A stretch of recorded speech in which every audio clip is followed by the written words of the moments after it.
Hello, everyone. Thank you all for joining us today for this webinar with Nicky Haire, who will be presenting about the queer and now knowing others through humor in music therapy. So before we introduce our guests, I'm going to quickly introduce you to some of the Zoom webinar features. So first, only the speakers can share their audio and video. Attendees, please use the chat to introduce yourselves. Where are you from? What do you do? Is it music therapy related? We'd love to hear that. Secondly, and this is very important for today's presentation, please use the Q&A functions for any of the questions that come up during the presentation.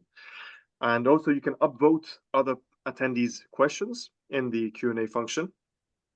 As these questions will be put to Nicky at the end, we'll be dedicating several minutes to Q&A. As a reminder, after this webinar, there will be a symptom lecture survey, which we would love to hear your feedback from.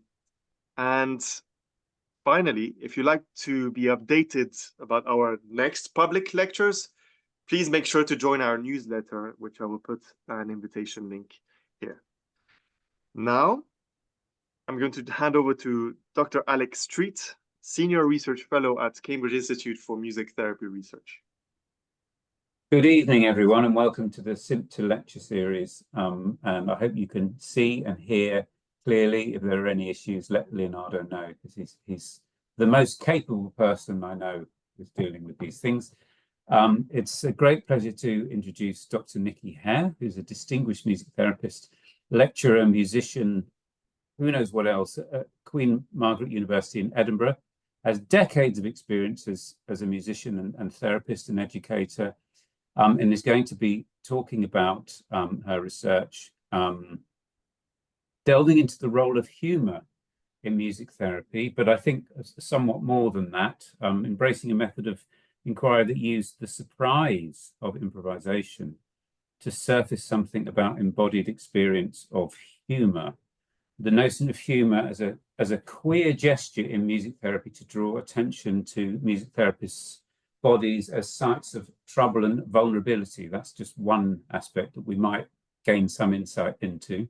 I wonder if that's linked to personal experience in that sort of regard. And I quite like this. What does it feel like to be professional at playing with people? I mean, I don't know how many people, whether they're therapists or but certainly working with people in health and well-being, consider that idea of we're going in to mess about with music now, or have a bit of a laugh with music. But it's certainly something that is quite present in my mind when I'm working in neurorehabilitation. So I'll hand over to you, Dr. Nicky Haire, and look forward to your presentation. Thank you. Thank you so much, Alex. I'm just going to share my screen and make sure my slides are up.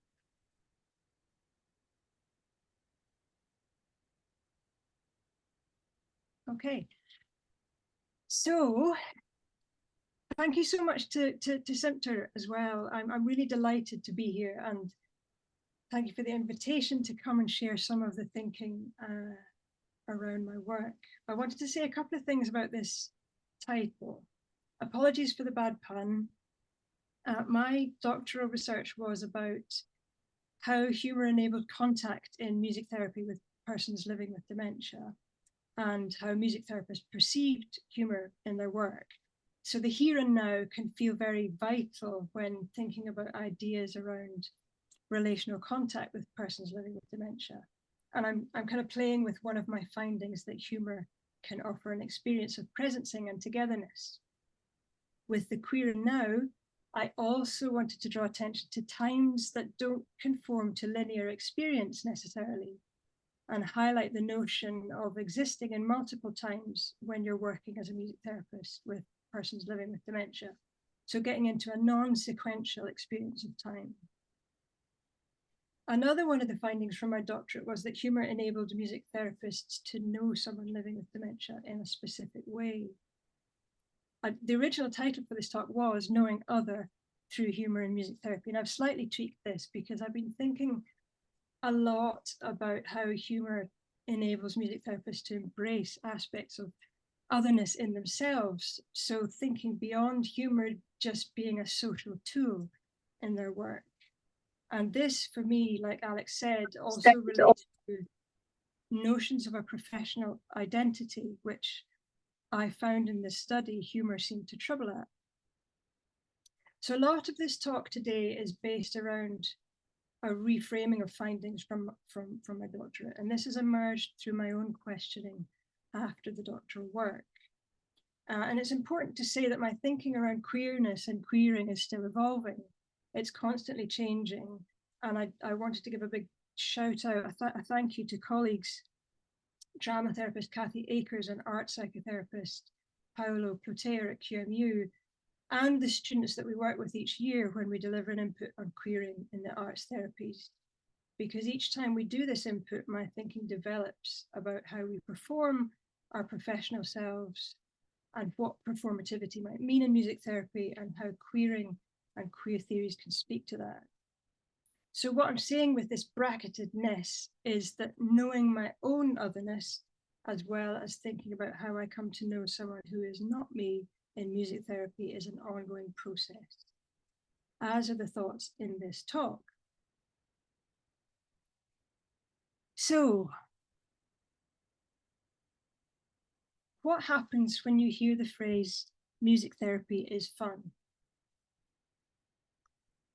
Through my doctoral study, I found that there was some reluctance from music therapists to own this idea that music therapy is fun.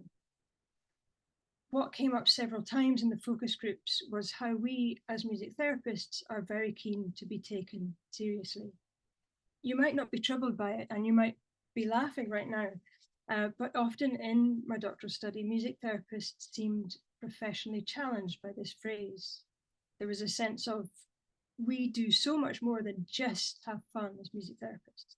Have you seen our evidence base, etc., etc.? We're regulated by, etc., etc. So we'll come back to this phrase later, but keep it in mind. So who am I? I've put a picture of Dory here, who you may or may not know. Dory is a fish from Pixar's Finding Nemo film. Don't worry if you haven't seen it. And Dory is here for a couple of reasons. Dory forgets. I've been inspired by Judith, now Jack, Halberstam's work, The Queer Art of Failure, where they draw on films like Chicken Run and Finding Nemo to reveal messages about the power of collective action and queer relational connections.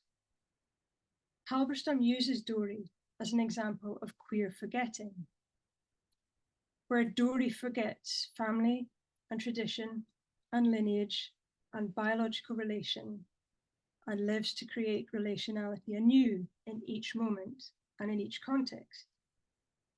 So I embrace a queerness in music therapy, and I myself identify as being queer, although Lee Edelman argues that the word queer can never define an identity, it can only ever disturb one, which I quite enjoy. And I can forget a lot too, and I'm often thinking through a haze of brain fog, and I've dealt with this most of my adult life, having ongoing chronic fatigue and chronic pain. So I have my own versions of time and my own uses for humour. But for the next 45 minutes or so, I'd like to invite us to rest with Dory a while in the weird but hopeful temporal space of the lost, the ephemeral, and the forgetful. So here's a fluid plan for this paper. I wanted to be playfully queer with past and present and outline a kind of flexi plan for today.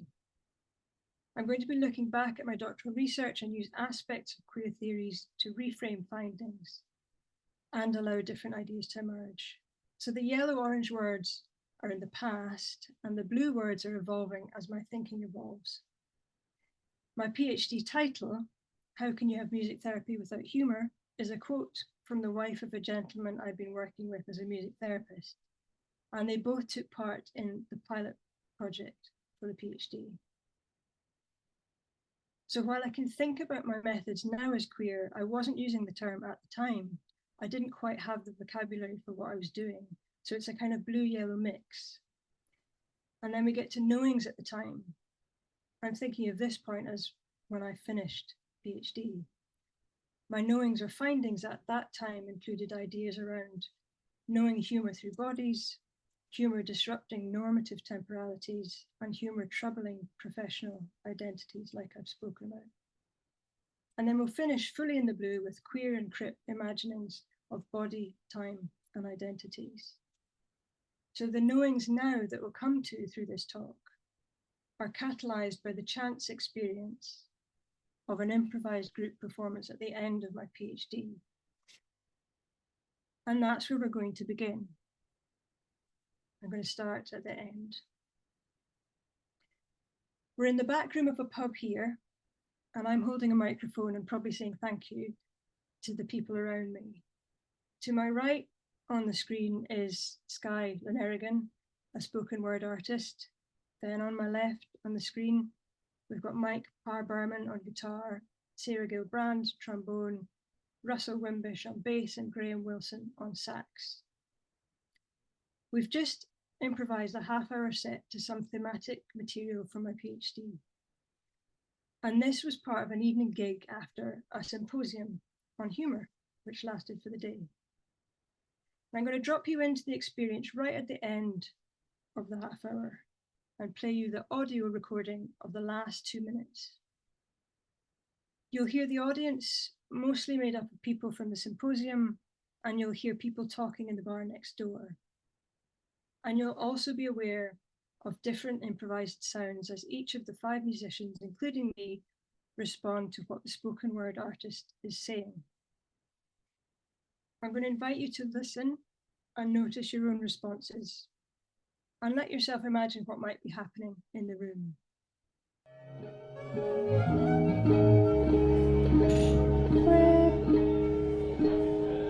I felt it as humor. I felt it as humor. I'm losing my thread.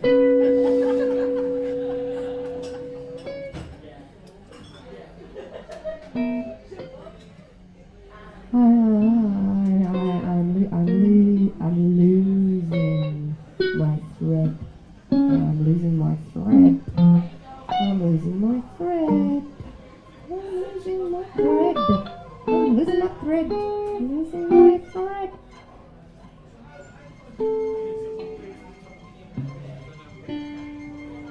Getting away with it.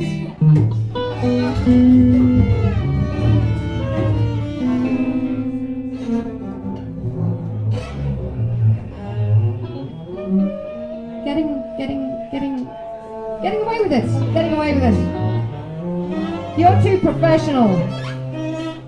You're too professional.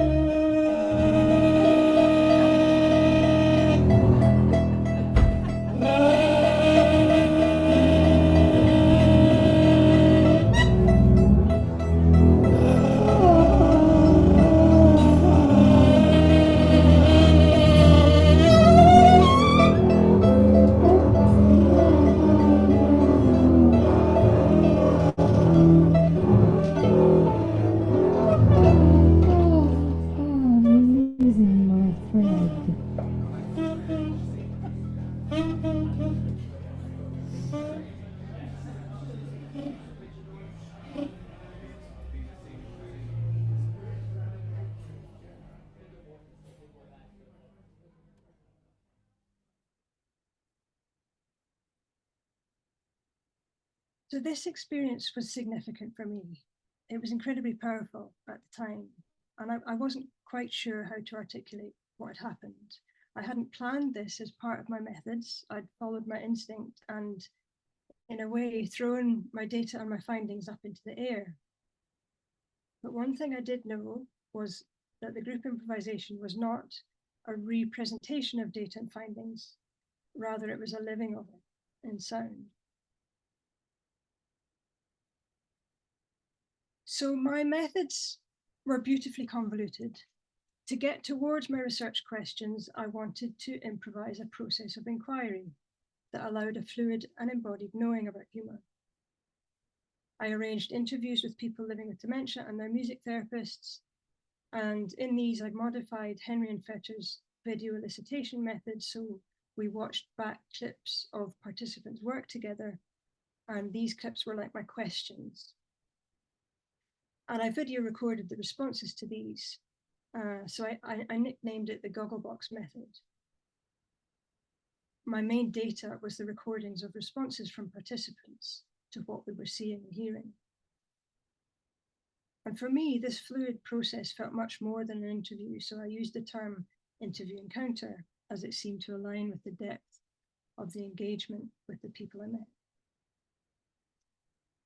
And the 3 focus groups included music therapists working in lots of different contexts.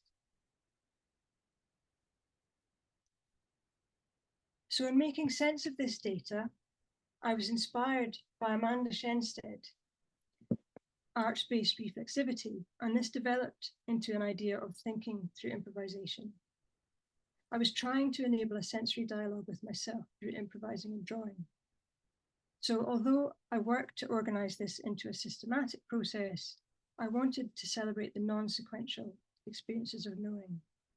I felt that there was a link between experiences of surprise and humor, and that I could get to this, towards this through improvisation. So I was trying to use the surprise of improvisation in response to the data from the interview encounters and the focus groups to get to experiences of humor. Thinking through improvisation has an audible resonance with free association, but I'm imagining that as a less linear experience than Freud might think of it, being on a train and saying what you're seeing as you look out the window.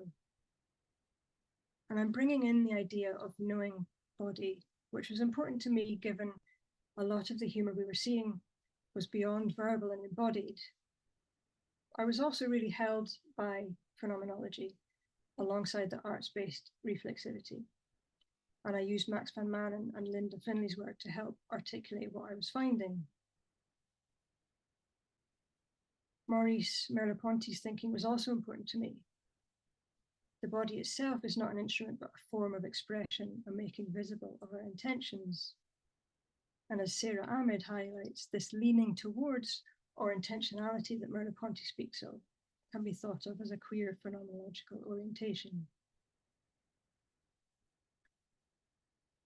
So this iterative process of thinking through improvisation involved ongoing improvising and drawing, which enabled different ways of dwelling with the data.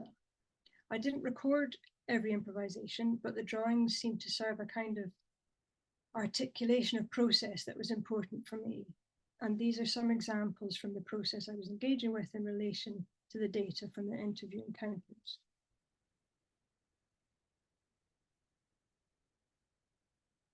You can imagine that I ended up with quite a lot of these drawings. And here are some more examples from my engagement with the data from the focus groups. If you're interested in knowing more about the intricacies of my methods and the analytic process around the interview encounters in the focus group, you can read about them in these two articles.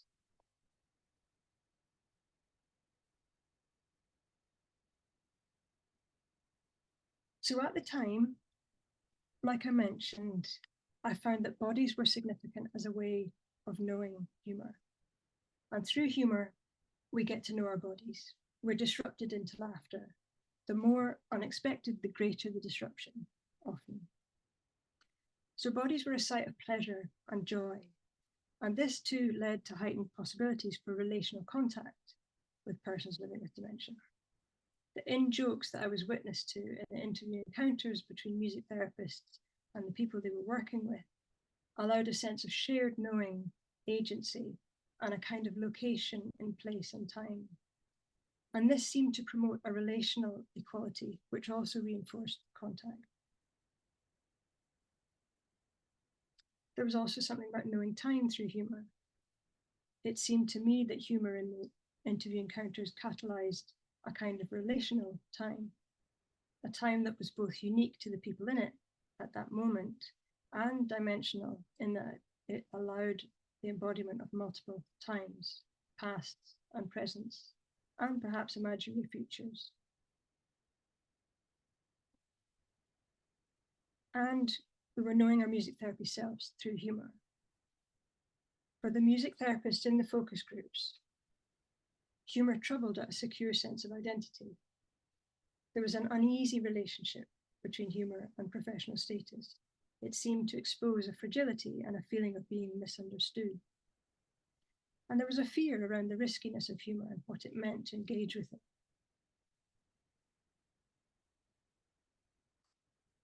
So I want to just rest here a minute and voice some of the tensions that I came up against with thinking through improvisation. There was something in how I understood a movement towards knowing that was being tested. So Elizabeth Freeman's observation resonated strongly with me. At one point in my life, as a scholar of queer culture and theory, I thought the point of queer was to be always ahead of the actually existing possibilities. There was something in this for me about my assumptions around improvisations, that they needed to be new each time, that I needed to be new each time, and it was making me try too hard. In my efforts, I was freezing moments of knowing in time instead of letting them unfold.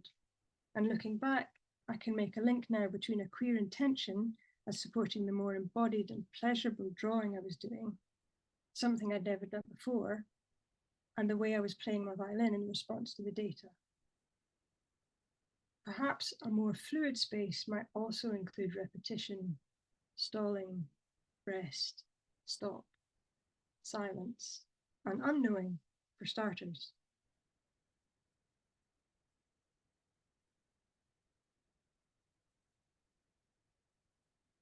That was funny how it skipped there. So how do you experience time in improvisation, and how do you experience time in music therapy? I love this silly cartoon because it brings us straight into notions of chrononormativity, and it draws our attention to how this might manifest music and sound.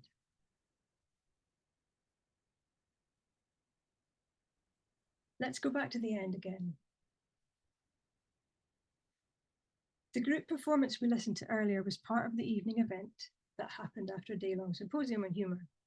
And I co-organised this with another PhD student who was looking at humour and queerness in medieval cartoons. The performance was part of an evening gig with other improvisers, and our improvisation was based around quotes from the focus groups that were interspersed with some of my feelings and observations. So after the in-depth process of thinking through improvisation that I've explained, I ended up with an A4 page of catalysts. And what you can see here is the last third of the page. And all of the phrases you can see have come from the third focus group. I had the kind of wondering about whether humour is the kind of grown-up word for actually just playfulness. Humour in music therapy, we're professional at playing with people. I felt it as humour. I'm losing my thread, getting away with it. You're too professional. I had this plan to use this kind of poetic arrangement of phrases to improvise to and see what happened. And like I said, I hadn't planned this improvisation as part of my doctorate. We hadn't played together as a group, we hadn't actually met together as a group, and no one had seen the catalysts until about 10 minutes before we played. So I gave these to the spoken word artist, Sky, and said to everybody, we have about half an hour to play.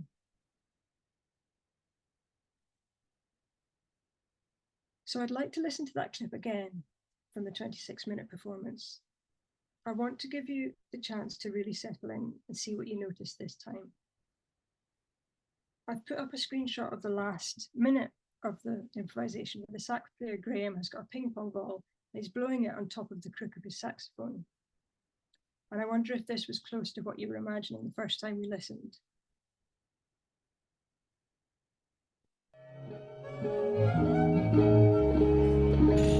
Crip. I felt it as humor. I felt it as humor. Oh, I'm losing my thread.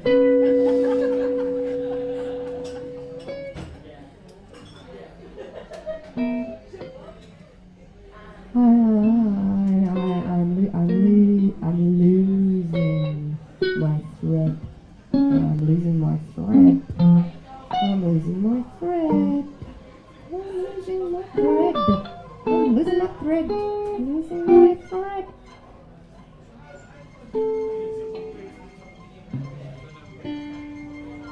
Getting away with it.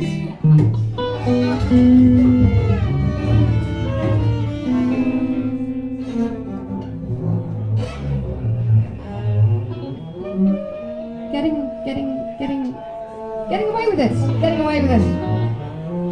You're too professional. You're too professional.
Listening again allows more to emerge.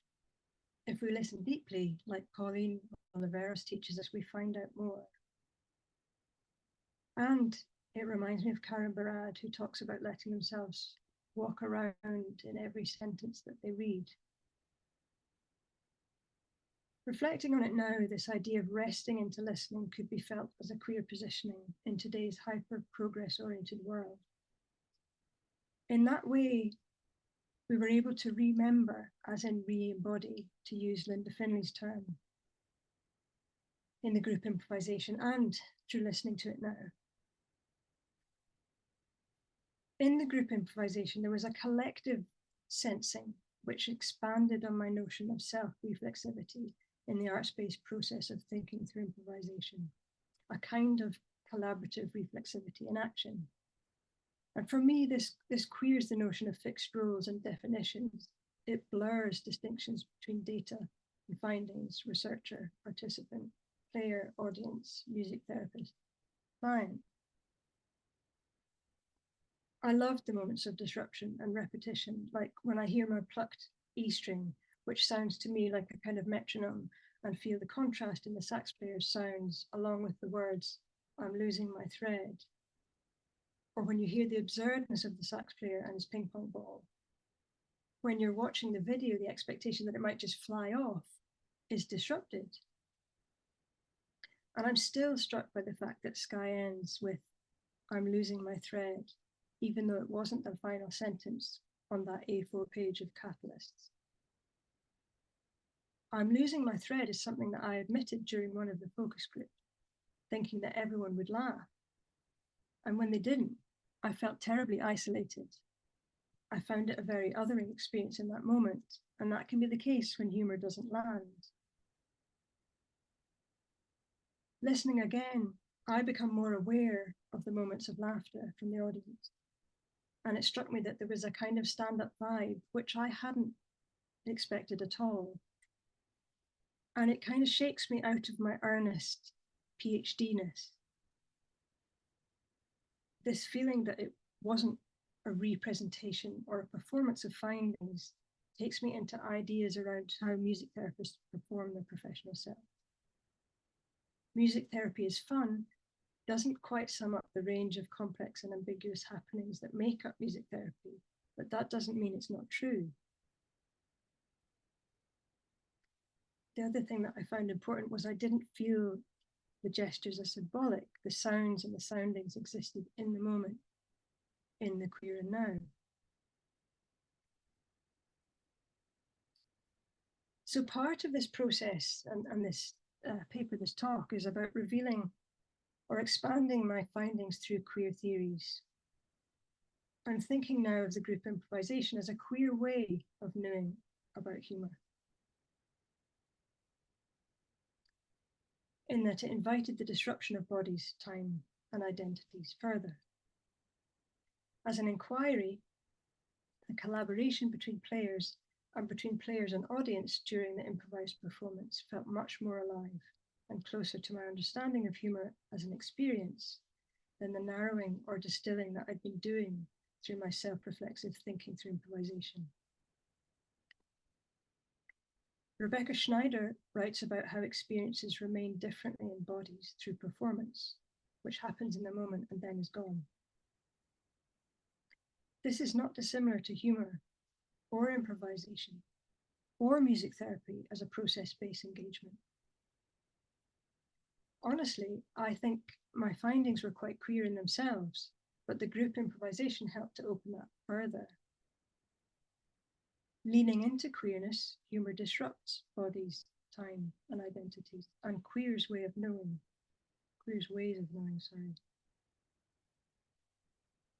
We know ourselves and otherness, in inverted commas, and each other differently through humour. So humour as a disruption offers us a chance as music therapists to review who we are and think more deeply into the relational work we might do with persons living with dementia.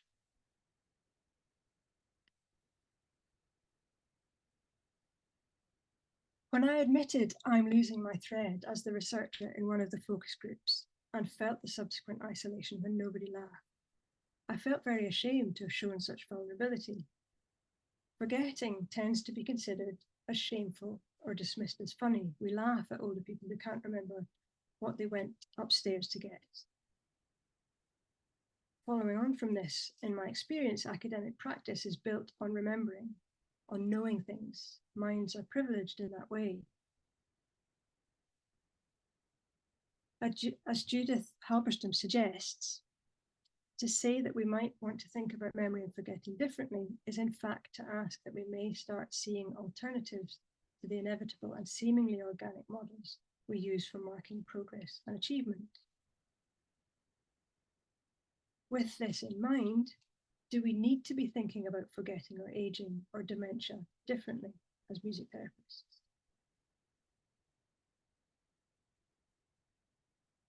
Is one of the tasks of music therapists, in fact, to humour bodies into relational time?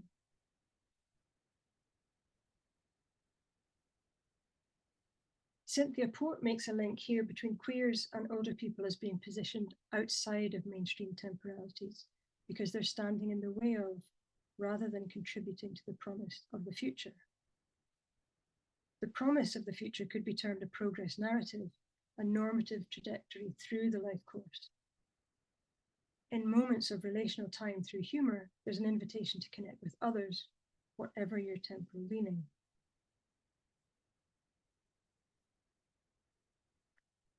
So queer time has lots of resonances with crip time, and this is where I turn to Jane Gallop, a queer crip theorist who explores her own disablement in later life and combines thinking about crip time and queer time to disrupt normative ideas around aging. She notes that while disability studies has generated much lively queer theory and vice versa, there's virtually no work at the intersection of queer theory and aging. Gallop develops what she calls anecdotal theory, theory based on her own life experiences. And in her view, disability can not only threaten thought, but can also at the same time teach the value of embodied thinking.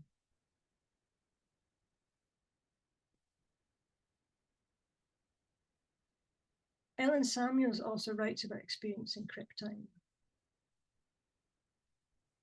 She draws attention to the fact that the medical language of illness tries to reimpose the linear, speaking in terms of the chronic, the progressive, and the terminal of relapses and stages. What would it mean, she asks, for us also to do what queer scholar Heather Love calls feeling backward, for us to hold on to that celebration, that new way of being, and yet also allow ourselves to feel the pain of crip time, its melancholy and its brokenness. When I was in my 20s, time was completely disrupted by illness. I was so unwell that I felt I was forced to step out of time or step out of life for some years. My normative temporal line of healthy development, or my progress narrative, was unsettled. It was queered. And I felt I was existing out of time. That I was failing to follow my own and others' expected personal and professional trajectory.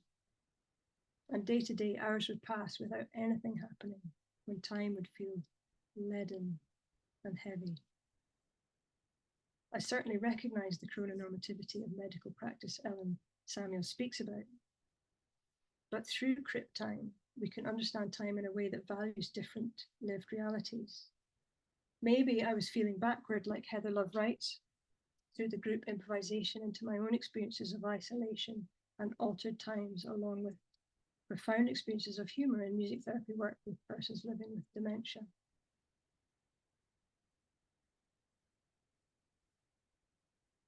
Aging and dementia obviously is experienced differently for everyone. And it also, as Andrew King writes, happens at a complex intersection between a range of identities and social division. One is never just an older person, but an older, gendered, racialized, disabled, sexualized, past person, etc. So crip theory plus queer theory isn't enough. We can do more in terms of reframing normative narratives. If we see aging as a social and cultural process, an intersectional lens can support a more diverse knowing of dementias and experiences.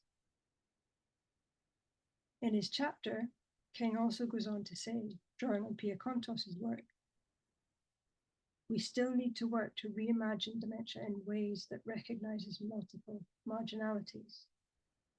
And that includes, for example, decentering the whiteness of a lot of queer theories, along with an expanding conceptualization of other temporalities and ideas of senses, bodies, cultures, and knowing.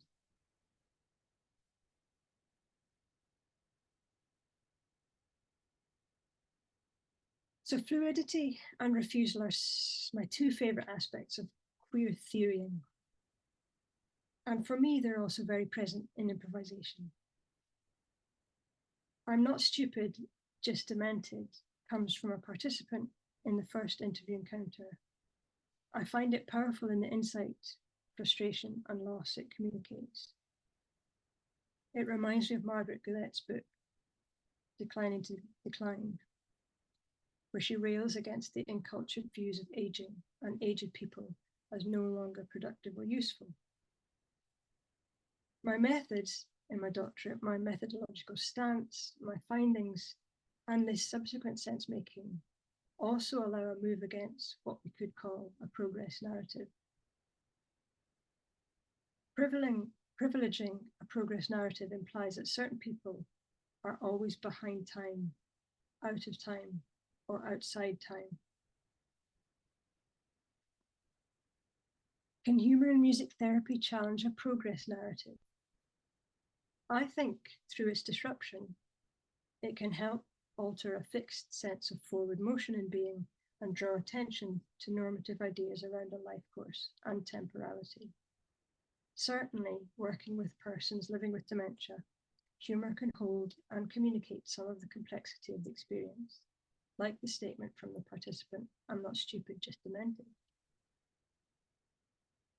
And through humour and music therapy, we can also queer the binary of progress and decline into a time that's relational.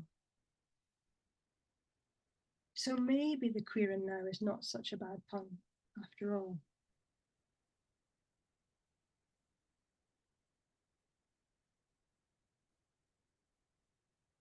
This piece comes from an art show in Frankfurt dedicated to showing what it means to live, care for, and value disabled bodies.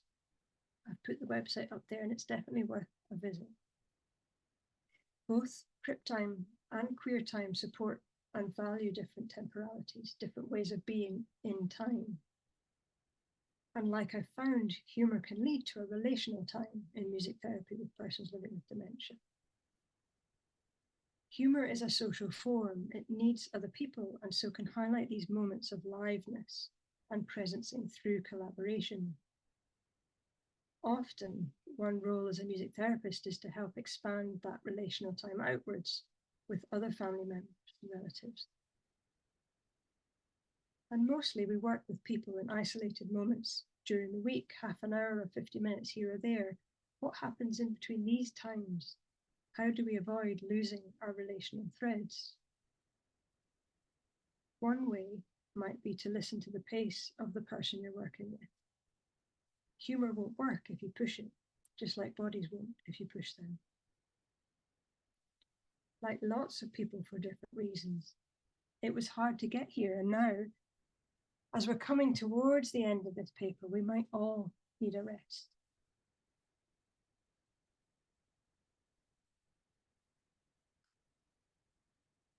So looking back at my PhD, I'm still struck by how humour exposed music therapist bodies as sites of trouble and vulnerability in terms of professional status or identity. What, I wonder, does the phrase music therapy is fun bring up for you now? And does thinking that we're professional at playing with people through a queer lens change anything?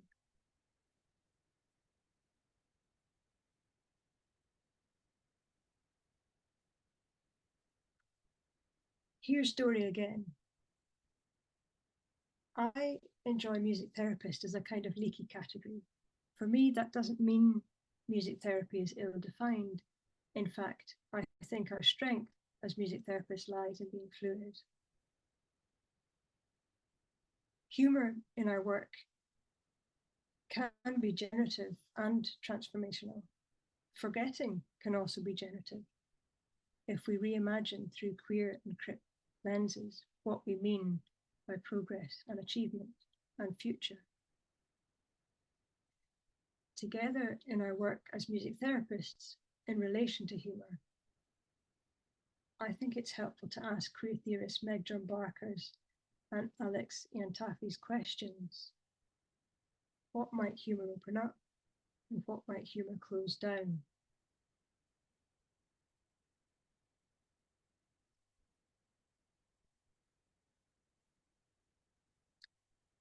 So might it be useful to think of humour as a queer gesture in music therapy? Simon Gilbertson's quote here allows an embodied notion of what a queer gesture might mean or involve.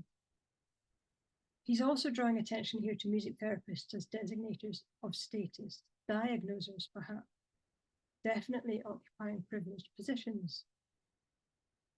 He writes, queering aims at questioning the privileged position of those who designate status and label. At the same time, it acknowledges the possibilities for anti-oppressive repose, meaning both rest and the taking on of another static gestural form, a pose, and response, both interactive resonance and another unique thought. The image here is one of the characters from the Netflix series Pose, which explores the queer ballroom culture of New York in the 1980s. For me, I see the fluidity in the gesture rather than a fixed repose.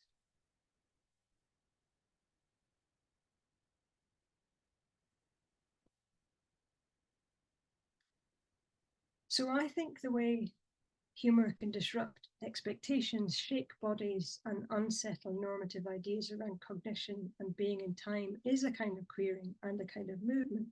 So yes, why not? Humour as a queer gesture in music therapy, a fluid refusal. I've found that this is especially relevant in music therapy work with persons living with dementia. On this last slide with pictures from the first interview encounter, we're captured in different poses together as we watch and listen to music therapy moments. We're connecting and laughing with each other in the moment. And we're also re-experiencing or remembering meaningful moments from a music therapy group. So depending on who and where you are, forgetting can be funny, and it can also be disturbing, confusing, and isolating. Perhaps humour as a queer gesture allows these different feelings to be shared. I enjoy the idea of humour offering repose too, and I wonder if that links to my notion of relational time. Repose, repose, offers space to connect, move, and to be in different times with people living with dementia. In this queer way, in music therapy, humour can create space for experiencing multiple dimensions of time with people living with dementia. Humour as an embodied disruption can ignite new knowing of self and draw attention to the sometimes fragile professional body of music therapists, both individually and collectively. Through improvisation in music therapy, we can invite experiences of past selves to be lived in the moment, and through humour, presence into being aspects of experience forgotten. And through improvisation and humour in research, we can constructively queer phenomenological accounts of what it means to be a person. Perhaps I'm speaking to myself here, but I also think that if we own the fact that we are professional at playing with people and trust the seriousness of our playing, we can move fluidly through our professional context, refusing to be either a musician or a therapist, and occupying the space, maybe we could call it a queer potential space in between these two positions.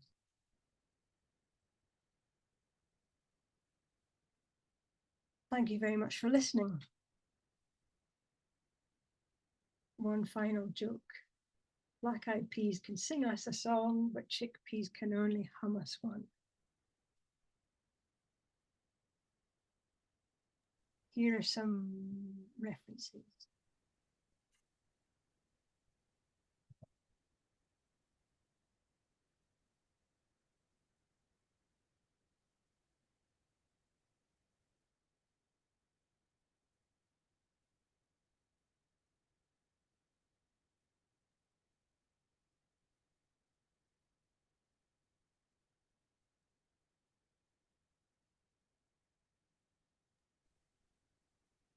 Thank you very much, Nicky. Yeah, that's great. And there are lots of indications of appreciation in animated form, as is commonplace on online meetings. And it kind of reminds me of how important it is to be together in the same room. And it was nice to see that represented in your presentation as well. Let's move on to any questions that people might have. I can't see anything in the Q&A, but we have our first question from James Harvey, and I appreciate how difficult it is trying to get your questions in. Whenever I'm doing them, I'm trying to write them and I'm making loads of spelling mistakes and everything. But anyway, James Harvey, thanks you for your beautiful, vulnerable and thought-provoking presentation.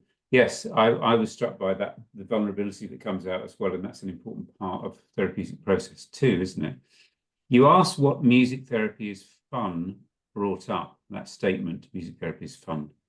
And I thought of the English phrases to take seriously, which can loosely translate to seeing the value in something, and having a laugh, which can invoke delusion. Oh, right. I wonder if you could share some wonderings about the nature of language, larger culture in terms of this fascinating topic. That's I love it, James.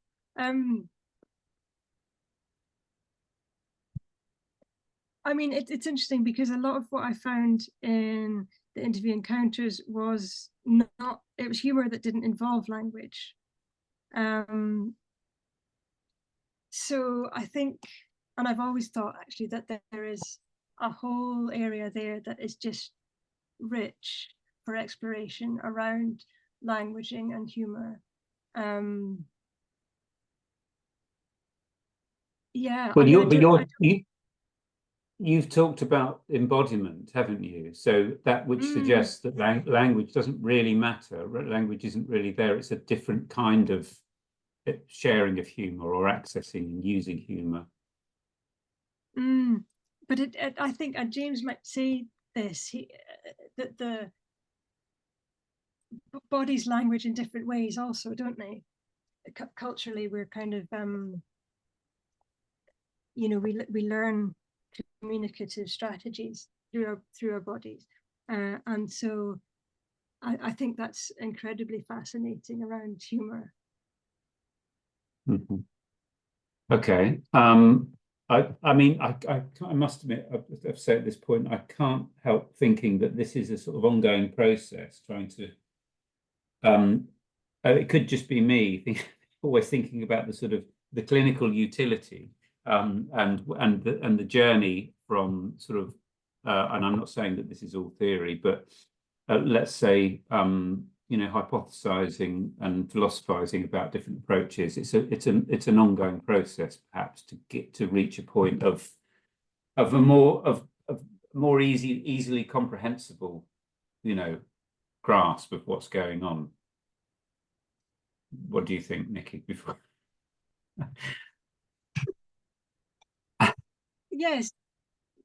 Right. I lost the last bit of what you're saying, Alex. Sorry.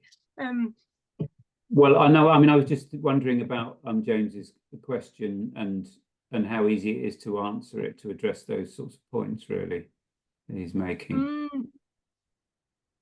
But look, we'll move on to, there are a few more in here now, and hopefully, you know, there's the potential for ongoing dialogue in all of these cases with these online presentations. Elizabeth Excel, or XL, I'm sorry if I mispronounced it. Thanks so much for the talk.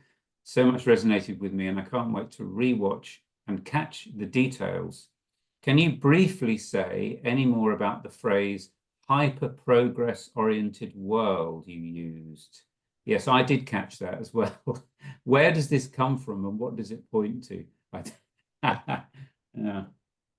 I think, I hope I'm right in saying this, but I think it came from me. I mean, probably it came from the reading that I've been doing, obviously, but I think that hyper-progress oriented world came from me. It's I think it's how I'm feeling.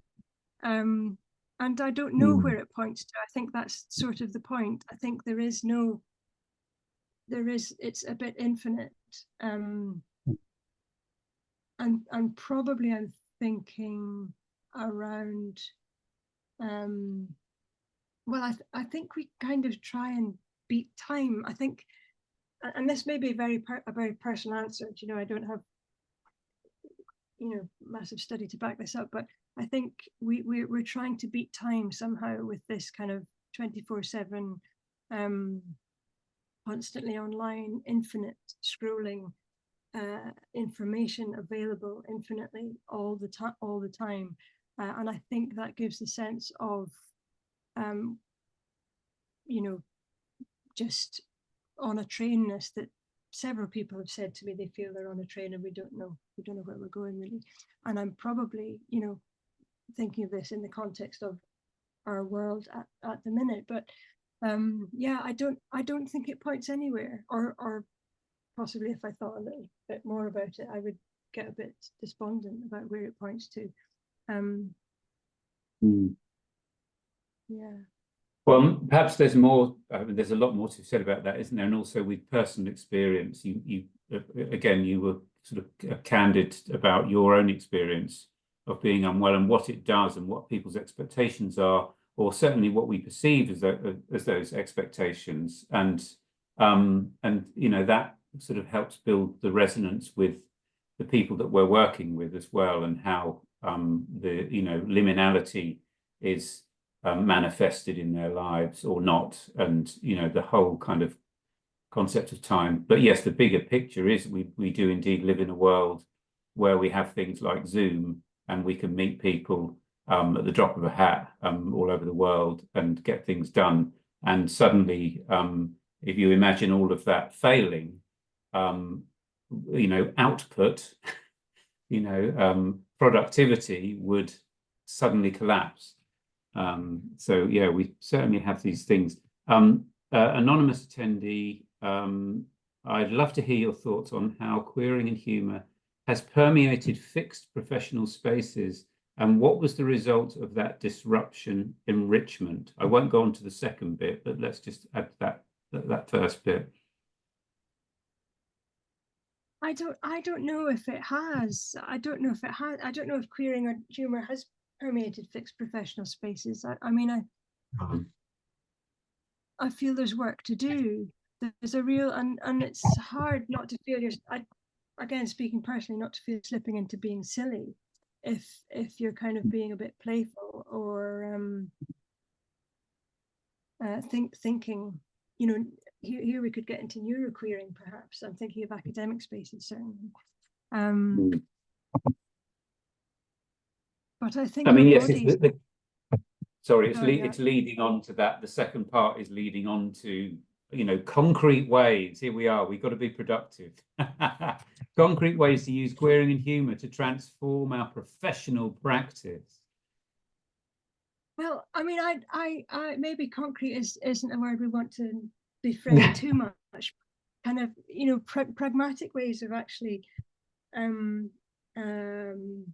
expanding on this, or queering or disrupting. I think we have the means. We are improvisers and we are movers, and I think those two things, movers and sounders and players. And I think music therapists, you know, we begin possibly from the point that we think that music means something, and so then carry that on into professional spaces, you know, play in ways that might be unexpected, and know, yeah, maybe we need to share that a bit more and know that others are doing the same. Well, maybe some people, maybe if we asked for a consensus and said, well, how many people agree that humour is a queer gesture in music therapy? I know that's a much more basic question. How many people would say, well, yes, it is? And then leading to that more sort of nuanced, well, you know, but what do you mean by humour? You know.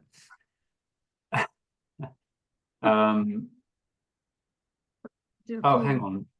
What's that? Oh, I see. Juan Pedro Zambonini was the anonymous person, right? See, that's quite funny. I remember Juan Pedro. He took a very funny picture of me presenting where the presentation was kind of looked like it was tattooed on my head. So that was a nice use of humour. Sarah Reagan, did you find that humour can transcend cultural differences, or can cultural differences hinder humour? Well, that's a really interesting one, actually. Yeah, I think both. I mean, I think both. I've had experiences of, again, going back to embodied humour, working with people very unwell, but blowing my hair out of my eyes, which drew laughter from people from different cultures. And then I've also had those moments where, I mean, even that example in the focus group, we completely missed, and it wasn't a very funny, it was a self-deprecating, I'm losing my thread, you know, but that didn't land. And I think this sounds very subtle, but the cultural difference there was between researcher and participant. But I think, yeah, I think both these things absolutely happen. Yeah, yes, I mean, we again, that could be sort of alluding just to the question of, you know, well, how does timing differ in terms of interactions that are, you know, humorous and actually what are culture specific things in that domain? There are two more, one from Gillian O'Dempsey and one from Claire Flower. Gillian, I'm interested in your thoughts on the relationship between fun and humour. Is humour always a part of fun? I don't know. I mean, I think playfulness is often present in humour, but humour isn't always present in playfulness, and maybe there's something in that which relates here. And people mean different things with these words, don't they? Going back to Sarah's point about cultural differences. I enjoy fun and humor, but you know, some people have a much darker, kind of drier humor. Yes, and I suppose to some degree we have to very quickly pick up on what that is if we're working, you know, and if it's in a group, you know, the impact that they might have on the group dynamic as well. Claire Flower's question is perhaps more about the PhD journey, saying that you said something about PhD earnestness, and what that has to do with balance, whether you balanced or didn't this earnestness with humour being at the heart of your research. I thought that was a real tension, honestly, Claire. It's very easy to get very earnest when you're doing a PhD, and I think I'm only really, let's use the term, coming out of that now. And I think the queer theory is really helping me in that, because it's it allows my body in to speak very broadly, and so going back to the group improvisation is my way of, in a way it was too big for the PhD because I hadn't planned it. I'd kind of I had the thesis, it was kind of there, you know, and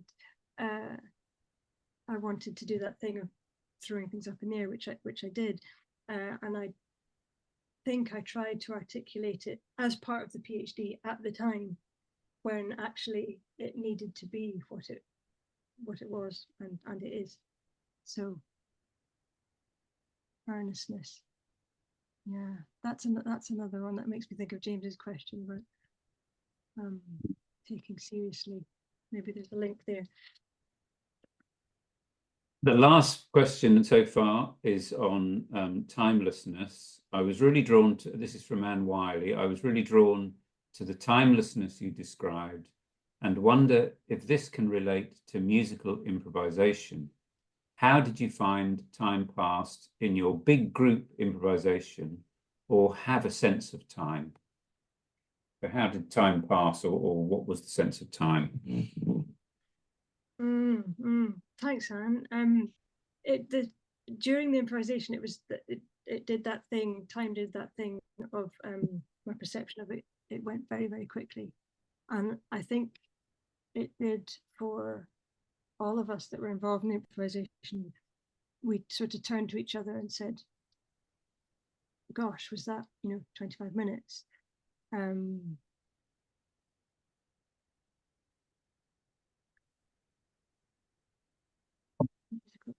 So I'm not sure if there ever really is timelessness, but maybe these are thoughts beyond my ken. I think improvisation can be an articulation of timelessness, because endings can happen all the time and beginnings can happen all the time, so that we go back to that sort of infinite feeling. I think improvisation as a way of being allows that feeling of timelessness, but there is time in it. Yeah. I don't know, what time are we supposed to finish, Leonardo, if you're about? Should be at we should be finishing soon. At half past soon. was yeah, well, half past was the hour, but yes.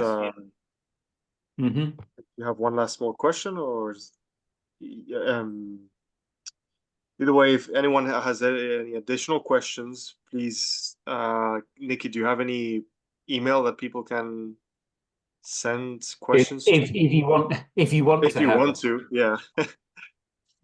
I love it. Let's keep the dialogue going. I mean, we need to get together and disrupt, maybe. So Oh. Yeah.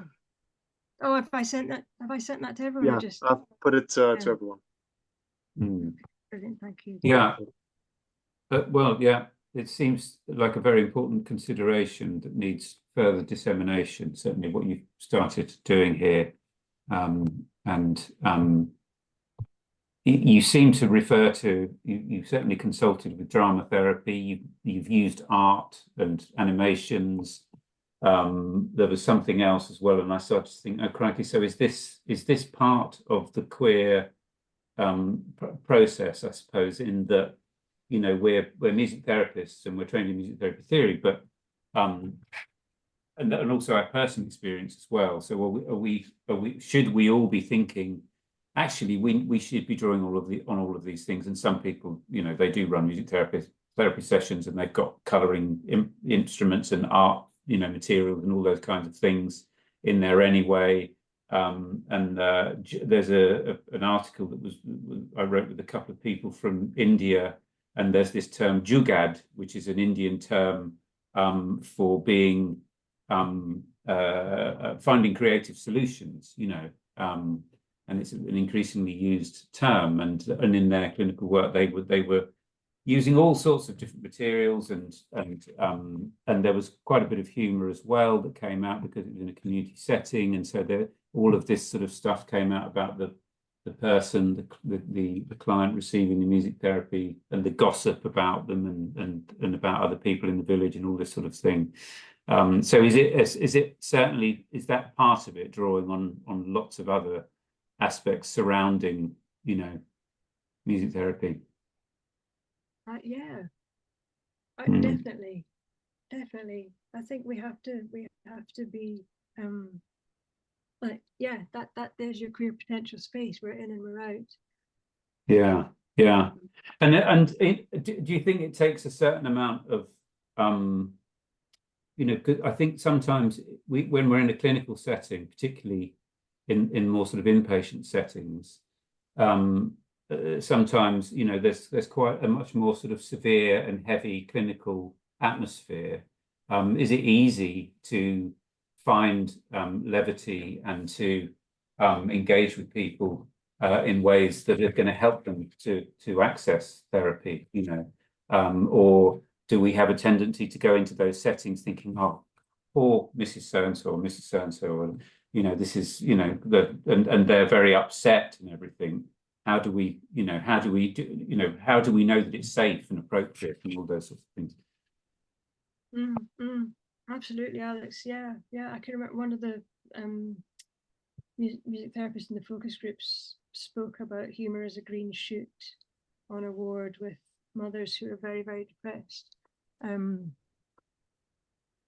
her kind of desire as a music therapist to absolutely grab onto this green shoot when it came. But it's serious, isn't it? Yes, it certainly can be. But yeah, I mean, my personal experience, I'd love to, you know, speak more with everybody and hear other people's experiences of it as well, and you know, get a kind of broader picture of what people are doing and how humour comes into their work. But it certainly does in mine every time, you know. But it, you know, what patient populations does it sort of work for, and what are the challenges of different patient populations and settings and all of that? Yeah. Well, absolutely. Okay, well, should we wrap up there? And thank you again for that informative presentation, and I hope that you continue, you know, along this path, and you'll probably receive further questions. So thank you all very much for attending and asking your questions as well. Everybody who's here, and we look forward to seeing you at the next SIMPTA public lecture. Thank you. Thanks, Ed.